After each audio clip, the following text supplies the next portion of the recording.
बांकीपुर की जनता, हम लोगों को जानकारी मिली है कि बड़ा प्रबुद्ध रूप से वहाँ से बीजेपी का बोरिया बिस्तर बांध देगी, क्योंकि बीजेपी को तो उम्मीदवार नहीं मिले, तो पकड़ुआ उम्मीदवार। देखा कि बंगाल में काउंटिंग रूम में पूर्व मुख्यमंत्री ममता बनर्जी को मार के भगा के उसका सर्टिफिकेट जबरदस्ती दे दिया वहाँ पर विरोध। बंगाल में 27 लाख लोगों का नाम काट दिया गया, ये भी नहीं कहा कि तुम नागरिक नहीं हो, लेकिन इसको तो लगे जनता वोट देगी या नहीं देगी कोई फर्क नहीं पड़ता है, चुनाव तो हम ही जीतेंगे। इसको जनता का भाई खत्म हो जाता है तो वहां से ऑटोक्रेसी उत्पत्ति होती है, यानी तानाशाही का जन्म। पहले कहता था तू पाकिस्तानी हो, सरकार के विरोध में बोलिएगा तो पाकिस्तानी है।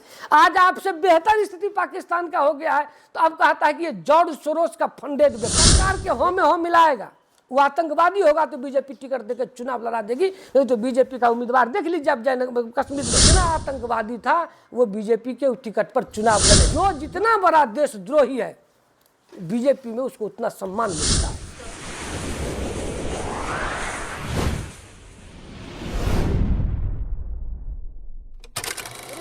ये मेरा व्यक्तिगत मानना है। पहला कारण ये भी हो सकता है अगर हम यहाँ पर ट्वीट करें या हम जाके समर्थन दें तो कल से भाजपा ही कहना शुरू कर देगा कि राहुल गांधी द्वारा प्रोजेक्टेड व्यक्ति है ये, या राहुल गांधी द्वारा तैयार किया गया है, तो यानी उसको विषय से विषयांतर बना देगा। तो हमको लगता है कि राहुल गांधी जी हम लोगों से तो बहुत बड़े नेता हैं, तो वो कुछ ना कुछ सोच समझ के ही, क्योंकि युवाओं के प्रति जो उनका एक्टिविटी रहा है पूरा देश जानता है कि युवाओं के लिए बेचारे हमेशा खड़े रहते हैं। जो उनके सामने गए, जो मामला गया होगा उसमें निश्चित रूप से उनसे जो बन सका होगा, क्योंकि उन्हें प्रधानमंत्री हैं, राष्ट्रपति हैं, नहीं गृह मंत्री है, नहीं रक्षा मंत्री है, नहीं शिक्षा में कुछ तो कर नहीं सकते हैं। हाँ, नेता विपक्ष के नाते जो उनका दायित्व बनता है आज तक हमको लगता है वो आदमी पीछे नहीं है। बांकीपुर की जनता, हम लोगों को जानकारी मिली है कि बड़ा प्रबुद्ध जनता है। अगर वास्तव में बांकीपुर की जनता प्रबुद्ध होगी तो निश्चित रूप से वहां से बीजेपी का बोरिया बिस्तर बांध देगी, क्योंकि बीजेपी को तो उम्मीदवार नहीं मिले, तो पकड़ुआ उम्मीदवार है। तो स्थिति वहां बहुत दयनीय है। लेकिन इस देश में हो क्या रहा है कि हमारी नेता मीनाक्षी नटराजन जी राज्यसभा के लिए उम्मीदवारी देती हैं और उनका उम्मीदवारी इस आधार पर क्या कहते हैं खारिज कर दिया जाता है कि उन पर तेलंगाना में एक केस है जबकि उन पर कोई केस नहीं है। तो अगर जबरदस्ती जिता दिया, आपने कल देखा कि बंगाल में काउंटिंग रूम में पूर्व मुख्यमंत्री ममता बनर्जी को मार के भगा के उसका सर्टिफिकेट जबरदस्ती दे दिया वहां पर विरोधी को। तो ये भी हो सकता है कि जनता वोट नहीं देगा, लेकिन वहां पर बीजेपी का सरकार है, मुख्यमंत्री का उम्मीदवार है वो। जब इससे पहले राष्ट्रीय अध्यक्ष का उम्मीदवार था तो उसको गर्दनिया देके लोग भगा दिया, तो अब मुख्यमंत्री का उम्मीदवार है, ये जो अभी उम्मीदवार है नीरज कुमार, तो मुख्यमंत्री का उम्मीदवार है तो उसको सर्टिफिकेट दे देगा उनको। जनता को सोचना होगा कि जब तक हम सड़क पर नहीं आएंगे, चुनाव का बहिष्कार हम करेंगे तो वो डमी उम्मीदवार उतार के चुनाव निकाल लेगा। जनता जिस दिन जाएगा बूथ पर ईवीएम को पटक के फोड़ देगा, उस दिन देश में नए सिरे से लोकतंत्र बहाली होगी और तब सही चुनाव होगा और वो उसमें सही व्यक्ति चुन के आएगा। अभी तो ड्रामा हो रहा है, चुनाव कहाँ हो रहा है। अगर चुनाव होता तो आप नहीं देखे कि चुनाव, लोकसभा चुनाव के 5 महीना बाद महाराष्ट्र में चुनाव हुआ, उसमें 47 लाख नए नाम जुड़ गए 5 महीना में। कहाँ से आ गया 47 लाख लोग? वह महाराष्ट्र में बीजेपी की सरकार बन गई। बंगाल में 27 लाख लोगों का नाम काट दिया गया, ये भी नहीं कहा कि तुम नागरिक नहीं हो, उसको कहा कि तुम्हारे बारे में देखेंगे, ट्रिब्यूनल जांच करेगा, और 27 लाख लोगों का नाम काट दिया गया, उसको वोट नहीं देने दिया गया, चुनाव सरकार बना दिया बीजेपी का। हरियाणा में 22 सीट पर वही किया है। तो सब अभी जो ये SIR के माध्यम से सरकार डरती कब है? जब उसको लगता है कि जनता हमको वोट नहीं देगी, लेकिन इसको तो लगे जनता वोट देगी या नहीं देगी कोई फर्क नहीं पड़ता है, चुनाव तो हम ही जीतेंगे। तो जिसको जनता का भाई खत्म हो जाता है तो वहाँ से ऑटोक्रेसी उत्पत्ति होती है, यानी तानाशाही का जन्म होता है। आपको नहीं लगता है देश में अघोषित आपातकाल लागू है? एक भी व्यक्ति जो सरकार के विरोध में बोलता है वो जेल में चल जाता है। सोनम वांगचुक एक प्रोफेसर है, शिक्षाविद है, वो आदमी 6 महीना जेल काट के आया जयपुर के जेल से, उसको देशद्रोही बता दिया गया। पहले कहता था तू पाकिस्तानी हो, सरकार के विरोध में बोलिएगा तो पाकिस्तानी है।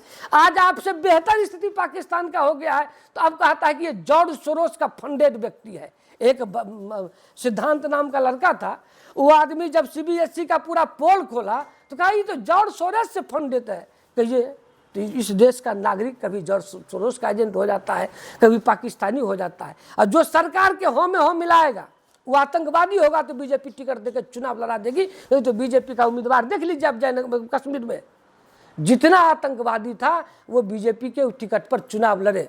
ध्रुव सक्सेना आईएसआई का एजेंट था, बीजेपी का सोशल मीडिया आईटी सेल का जिला का अध्यक्ष था। तो जो जितना बड़ा देशद्रोही है बीजेपी में उसको उतना सम्मान मिलता है। विकल्प है आंदोलन, जन आंदोलन। बीजेपी को उखाड़ के फेंकने के लिए जनता को सड़क पर आना होगा। जनता जिस दिन सड़क पर आ गई, ईवीएम को तोड़ के फेंक दिया, सरकार बदल जाएगी। अगर सरकार नहीं अभी नहीं जनता चेती तो अभी हम 25 साल पीछे हुए हैं दुनिया से, हम 100 वर्ष पीछे हो जाएंगे। और 29 का चुनाव जो होगा ना, देश का आखिरी चुनाव होगा। 29 में अगर जनता ढंग से चुनाव लड़ा, ईवीएम को तोड़ दिया, बैलेट से चुनाव करवा लिया, तब तो चुनाव होगा। नहीं तो उसके बाद तो ऑटोक्रेसी जैसे रूस में हो रहा है नहीं लागू हो पाएगा। अभी वर्तमान स्थिति में नहीं हो पाएगा क्योंकि वो बहुमत में नहीं है। अगर बहुमत में आ जाएगा तो वन नेशन वन इलेक्शन की एक बार फार्मूला एगो नियम निकाल देगा कि चुनाव नहीं, मोदी जी पूरे जीवन आजन्म प्रधानमंत्री मोदी जी रहेंगे और आजन्म रक्षा गृह मंत्री अमित शाह जी रहेंगे। बात खत्म है, चुनाव ही नहीं होगा। बांकीपुर में देख रहे हैं कि प्रशांत किशोर के रैलियों में जो है लाखों की संख्या में भीड़ जुटती है। क्या लग रहा है कि वहाँ पर दबदबा उसकी बात? अरे भैया, पूरे बिहार में विधानसभा चुनाव में जितना भीड़ में इंडिया गठबंधन के रैली में उमड़ा था, अगर वो भीड़ वोट में तब्दील हो जाता तो हमारी सरकार होती। लेकिन भीड़, जनता वोटे नहीं देगा। प्रत्येक विधानसभा में 25,000 वोट उसका पहले से फिक्स रहता है। हम आपको बता दें, अमित शाह जी का प्रोग्राम था चुनाव के समय में यहाँ पर मिथिला हाट में, और हमें भी पार्टी के द्वारा वहाँ पर आज तक के प्रोग्राम में पार्टी का पक्ष रखने के लिए भेजा गया था। वहाँ जब हम गए तो वहाँ से आ रहे थे तो रास्ते में एक अभी वार्ड पार्षद का चुनाव नहीं जीत पाएंगे संजय झा जी, लेकिन अभी तो तथाकथित मुख्यमंत्री हैं बिहार में। तो उन्हीं के गांव में एक जगह हम बैठे, हम लोग एक हम अपने कार्यकर्ता के यहाँ, तो हमको कहा कि आपको एक सीट आप लोग जीत जाइएगा। जबकि हम लोगों का आकलन था कि हम फुलपरास जीत रहे हैं, हम बाहुबली जीत रहे हैं, हम क्या कहते हैं खजौली जीत रहे हैं, हम मधुबनी जीत रहे हैं, हम बिस्फी जीत रहे हैं। ये 5 सीट हम लोग कन्फर्म थे कि हम जीत रहे हैं। लड़ाई में हम राजनगर में लड़ाई में थे, लोकहा में लड़ाई में थे, बेनीपट्टी में लड़ाई में थे, हरलाखी में लड़ाई में थे। लेकिन ये तो तुमका आप एगो सीट जीतिएगा। अब कौन सीट तो अभी नहीं बताएंगे, लेकिन एक सीट जीतिएगा। तो ये बात चुनाव से पहले पता चल गया, तो हम लोग एक सीट जीते। आप प्रचारक वहाँ को उतार रहे, तो क्या लग रहा है कि ईवीएम से अगर जीतता तो इतने लोगों को उतारने की क्या जरूरत? देखिए, ये आंख में धूल झोंकने वाला है। जिस राम के नाम पर पूरे देश में राजनीति किया है, दुकान चलाया है, अयोध्या वालों ने इनको हरा दिया। अयोध्या नहीं, राम अयोध्या के अगल बगल के 1 दर्जन सीट बीजेपी हार चुकी है। तो सवाल उठता है कि जहाँ लोग जागरूक हैं वहाँ तो इनका दाल नहीं गलता है, और जहाँ लोग जागरूक नहीं है यहाँ अपना दाल गिरा लेते हैं। और जहाँ ये भी ओवर कॉन्फिडेंस में रहते हैं, ये क्या कहते हैं आनंद फानन में अर्धनिर्मित मंदिर में हम लोग, पंडित जी हैं हमारे रामाकांत बाबू, क्या अर्धनिर्मित घर में कभी घरवास लिए हैं? अर्धनिर्मित घर में घरवास लिए हैं? तो जब हम आम आदमी हम नहीं जा सकते हैं तो हम भगवान को अर्धनिर्मित घर में। जनता क्या करेगी ये तो यहाँ का जनता बताएगा, हम नहीं बता सकते हैं। लेकिन आपको हम बताएं कि 111 दिन तक जीडी अग्रवाल साहब, वो भी एक पर्यावरणविद थे, शिक्षाविद थे, वो व्यक्ति अनशन करके अपना देह त्याग दिए। इस सरकार के कान पर जू नहीं रहेगा। ये सरकार जन कल्याणकारी सरकार नहीं है। इनको जनता से लेना देना नहीं है। इनको अपना पद बचाने के लिए ये क्या बतावे, ये नर पिशाच है। अरे ये नर पिशाच है। 2002 में गोधरा में 60 हिंदू महात्माओं का हत्या करवाने वाला नरेंद्र मोदी है, जो मधु किशोर कहती है। उसके बाद में शंकर सिंह बघेला का इंटरव्यू हम आपको सुना देंगे। तो उसके बाद गुजरात में क्या हुआ, तो हजारों हिंदू मुसलमान मारे गए, गुजरात में उनकी सरकार बन गई। 2019 में 40 को जवान का हत्या करवा दिया, सीआरपीएफ के जवान को इन्होंने, उसके पुलवामा में। उसके बाद में 19 में इसकी सरकार बन गई, सेना के नाम पर वोट मांगने वाला, जबकि भारत का संविधान इजाज़त नहीं देता है, कोड ऑफ कंडक्ट नहीं कहता है कि हम मॉडल कोड ऑफ कंडक्ट जो है हमारा, हम सेना के नाम पर, धर्म के नाम पर, जाति के नाम पर वोट नहीं मांग सकते। ये खुलेआम सेना के नाम पर वोट मांगता है, धर्म के नाम पर वोट मांगता है।